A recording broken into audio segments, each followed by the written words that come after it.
नमस्कार बंधुरा केमन आছেন আপনারা সবাই आशा করছি সবাই অনেক ভালো আছেন। আজকে আমি আপনাদের তৈরি করে দেখাবো রসালো বুন্দি। বুন্দি তৈরি করার জন্য কোনো রকম ছাঁচ দরকার লাগবে না। বাড়িতে থাকা এই জিনিসটা দিয়ে আপনারা খুব সহজে গোল গোল বুন্দি তৈরি করে নিতে পারবেন। আর তার সঙ্গে বুন্দিটা কিভাবে পারফেক্ট এবং রসালো তার সঙ্গে নরম তুলতুলে তৈরি হবে সব রকম টিপসও আজকের রেসিপি শেয়ার করব।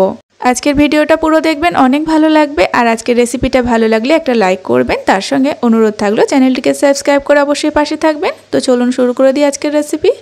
বুন্দি তৈরি করার জন্য নিয়ে নিচ্ছি বেসন, আর অবশ্যই একটা মাপ করে বেসনটা নিতে হবে। আমি একটা চায়ের কাপে করে 1 কাপ পরিমাণে বেসনটা নিয়ে নিলাম। বেসনটা আমি আগে থেকে চেলে নিয়েছিলাম। এবার নিয়ে নিয়েছি 1 কাপ পরিমাণে নর্মাল জল।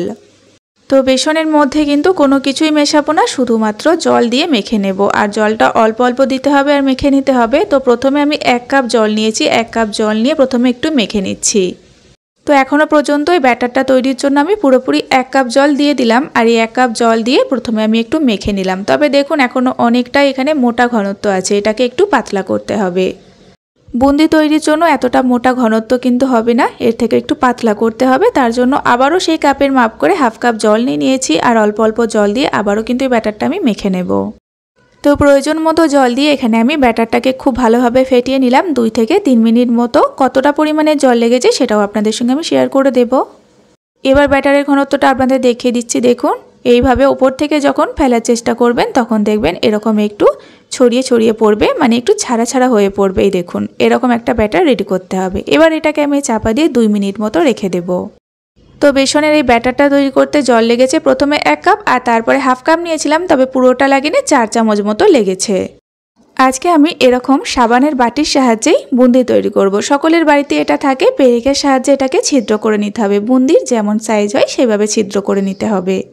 ব্যাটারটাও এদিকে 2 মিনিট মতো রেস্ট হয়ে গিয়েছে। এবার এর মধ্যে আমি দিয়ে দিচ্ছি 1 পিঞ্চ মতো ইয়েলো ফুড কালার। এটা সম্পূর্ণ অপশনাল, না দিলেও কিন্তু হবে। ফুড কালারটা দেওয়ার পরে আবারও খুব ভালোভাবে একটু মিশিয়ে এটাকে ফেটিয়ে নেব আরও 1 মিনিট মতো। আর তারপরেই দেখুন ব্যাটারটা একদম রেডি। আবারও আপনাদের দেখিয়ে দিচ্ছি ব্যাটারের ঘনত্বটা ঠিক এইরকমভাবেই তৈরি করে নেবেন। এবার আমি বুন্দি তৈরি করে নেব, মানে বুন্দি ভেজে নেব। বুন্দি ভাজার জন্য আমি আগে থেকে তেলটা গরমে বসিয়েছিলাম। আর দেখুন তেলটা এরকম গরম করতে হবে। বুন্দিটা দেওয়ার পরপরই দেখবেন ওপর দিকে ভেসে উঠবে। বুন্দি দেওয়ার পরপরই দেখবেন তেলের মধ্যে খুব তাড়াতাড়ি বুন্দিগুলো ভেসে উঠবে, সেরকমভাবে তেলটা গরম করতে হবে। এবার দেখুন বুন্দিটা ভেজে নিচ্ছি যে জিনিসটা আর কি তৈরি করেছি সেটার সাহায্যে। একটা সাঁড়াশির সাহায্যে আমি ধরে এইভাবে ব্যাটারটা দিচ্ছি, আর তেল থেকে ঠিক এতটা ওপরে কিন্তু রাখতে হবে। আস্তে আস্তে দেখবেন খুব সুন্দরভাবে বুন্দির ড্রপগুলো পড়বে আর সুন্দরভাবে বুন্দিগুলোও তৈরি হয়ে যাবে। আর একদম কিন্তু গোল গোল তৈরি হবে। বুন্দি কিন্তু বেশিক্ষণ ভাজা যাবে না, মোটামুটি 10 সেকেন্ড মতো এটাকে আমি নেড়ে চেড়ে নিলাম। আর তারপরেই তুলে নিচ্ছি। খুব বেশিক্ষণ ভাজলে বুন্দি শক্ত হবে, রসটা ভেতর পর্যন্ত পরে কিন্তু একদমই যাবে না। 10-12 সেকেন্ড পরেই আমি এগুলোকে তুলে নামিয়ে নিচ্ছি। আর বুন্দি ভাজার পরপরই কিন্তু যেই পাত্রটার মধ্যে আর কি বুন্দিটা তৈরি করছি সেটা কিন্তু ধুয়ে নিতে হবে। মানে আজকে আমি যেটার সাহায্যে তৈরি করছি আর কি, সেটা আমি খুব ভালোভাবে দেখুন ধুয়ে নিলাম। ধোয়ার পরে মুছেও নিয়েছি। আবার আমি দ্বিতীয়বারের জন্য ব্যাটার দিয়ে দিচ্ছি একই পদ্ধতিতে। আর দেখুন কতটা সুন্দরভাবে তৈরি হচ্ছে। বাড়িতে যদি ছাঁচ না থাকে এই পদ্ধতিটা আপনারা ফলো করবেন, পারফেক্ট বুন্দি তৈরি হবে একদম গোল গোল। এই বুন্দিগুলোও আমি দিয়ে দিয়েছি। এবার এগুলোকে ভেজে তুলে নেব। বুন্দি একদম নরম আর রসালো করার জন্য কিন্তু খুব বেশিক্ষণ ভাজবেন না, মোটামুটি 10 থেকে 12 সেকেন্ড। তারপরে কিন্তু এগুলোকে তেল ঝরিয়ে নামিয়ে নিতে হবে, তাহলেই দেখবেন রসটাও ঠিকঠাক ঢুকবে, বুন্দিগুলো খুব নরম থাকবে। সমস্ত বুন্দিগুলো আমি ভেজে নিয়েছি। এবার আমি অন্য একটা প্লেটের মধ্যে নামিয়ে নিচ্ছি। আর আপনারাই দেখুন কতটা সুন্দর গোল গোল তৈরি হয়েছে। ছাঁচ ছাড়াও কিন্তু একদম সহজ পদ্ধতিতে আপনারাও বাড়িতে এইভাবে বুন্দি তৈরি করে নিতে পারেন খুব সহজভাবে।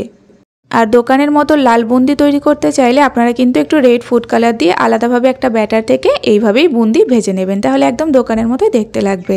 এবার আমি একটা চিনির শিরা তৈরি করে নেব। দিয়ে দিচ্ছি এখানে 1 কাপ পরিমাণে চিনি, সেই কাপের মাপ করে। 1 কাপ চিনির জন্য এখানে 1/2 কাপ জল দেব। চিনির থেকে জলের পরিমাণ কম থাকবে। 2টো এলাচকে ফাটিয়ে দিয়ে দিচ্ছি সুন্দর একটা ফ্লেভারের জন্য। এবার এই নেড়ে চেড়ে চিনিটাকে প্রথমে মিশে যেতে দেব, আর জলটা যাতে ফুটে ওঠে তাড়াতাড়ি তার জন্য একটু অপেক্ষা করতে হবে। তো কিছুক্ষণ নাড়াচাড়া করলে যখন দেখবেন শিরাটা ফুটে উঠেছে তখন এটাকে জাস্ট 8 থেকে 10 সেকেন্ড মতো ফুটিয়ে নেবেন। তাহলে কিন্তু এই শিরাটা একদম আঠালো হয়ে যাবে। খুব যেন বেশি না আঠালো হয়ে যায়, তাহলে কিন্তু বুন্দির ভেতরে একদম রস যাবে না। তো সময়টা বলে দিয়েছি মোটামুটি 8 থেকে 10 সেকেন্ড মতো। এইবার দিয়ে দিলাম ভেজে রাখা বুন্দি, তার সঙ্গে দিয়ে দিয়েছি হাফ চামচ ঘি। গ্যাসের ফ্লেমটা কিন্তু একদম লো করে দিতে হবে এই সময়, নয়তো তাড়াতাড়ি এই শিরাটা মোটা হয়ে যাবে। এবার খুব ভালোভাবে সমস্ত কিছু মিশিয়ে গ্যাসের ফ্লেমটাকে অফ করে এইভাবে রেখে দেব 15 থেকে 20 মিনিট মতো।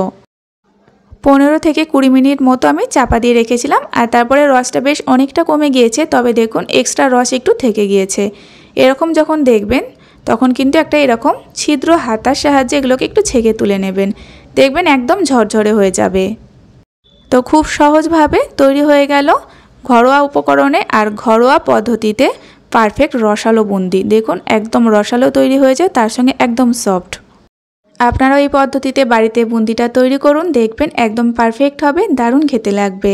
আর আজকের রেসিপিটা কেমন লেগেছে অবশ্যই একটা লাইক কমেন্ট করে জানাবেন, আর ভিডিওটা সম্পূর্ণ দেখে থাকলে অনুরোধ থাকলে চ্যানেলটিকে সাবস্ক্রাইব করে অবশ্যই আমার পাশে থাকবেন।